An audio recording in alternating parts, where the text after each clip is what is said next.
Finally, I'd like to read a statement from the President on the resignation of Press Secretary Sean Spicer. I am grateful for Sean's work on behalf of my administration and the American people. I wish him continued success as he moves on to pursue new opportunities. Just look at his great television ratings.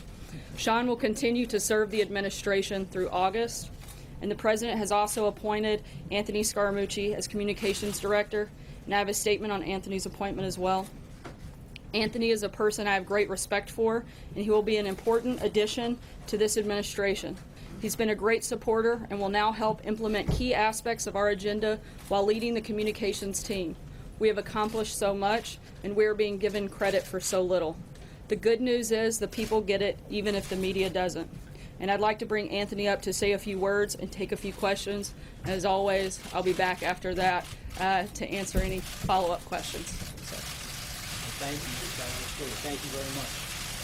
So I'm going to be very brief. I'm going to make my remarks informal, and then I'll take questions from everybody. First off, I'd like to announce formally that Sarah Huckabee Sanders is going to be the press.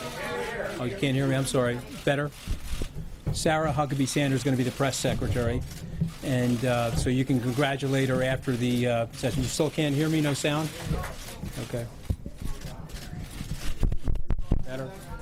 Better now? Better now? I'm going to start over. You guys heard me in the front, though, right? What did I say, John? Sarah's going to be the press secretary, right? Okay, so congratulations to you, Sarah. And so I want to make a couple of statements. The first thing I want to say is I want to thank personally Sean Spicer, not only on behalf of myself, the President, the administration, but Sean is a true American patriot. He's a military serviceman. He's got a great family. And he's done an amazing job. This is obviously a difficult situation to be in, and I applaud his efforts here, and I love the guy, and I wish him well, and I hope he goes on to make a tremendous amount of money. As it relates to me in this position, I'm going to spend a couple of weeks getting to know the people here, and I'm going to be as coordinated as I can with the people inside the West Wing. There's been some speculation in the press about me and Reince, so I just want to talk about that very quickly. Reince and I have been personal friends for 6 years. We are a little bit like brothers, where we rough each other up once in a while, which is totally normal for brothers. There's a lot of people in here that have brothers, and so you get that.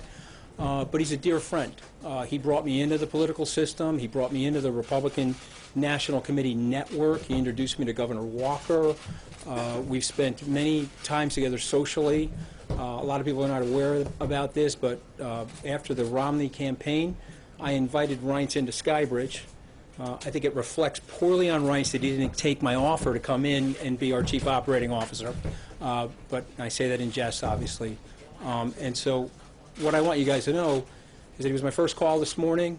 I met with him before we sat in the Oval Office, and we are committed as true professionals to the team and the process of getting the administration's message out. And I think that's going to be one of the big goals for us. I said during the transition, and I'll say it up here, I think there's been at times a disconnect between the way we see the president and how much we love the president and the way some of you perhaps see the president. And I certainly see the American people probably see the president the way I do. But we want to get that message out there. And to use a Wall Street expression, there might be an arbitrage spread between how well we are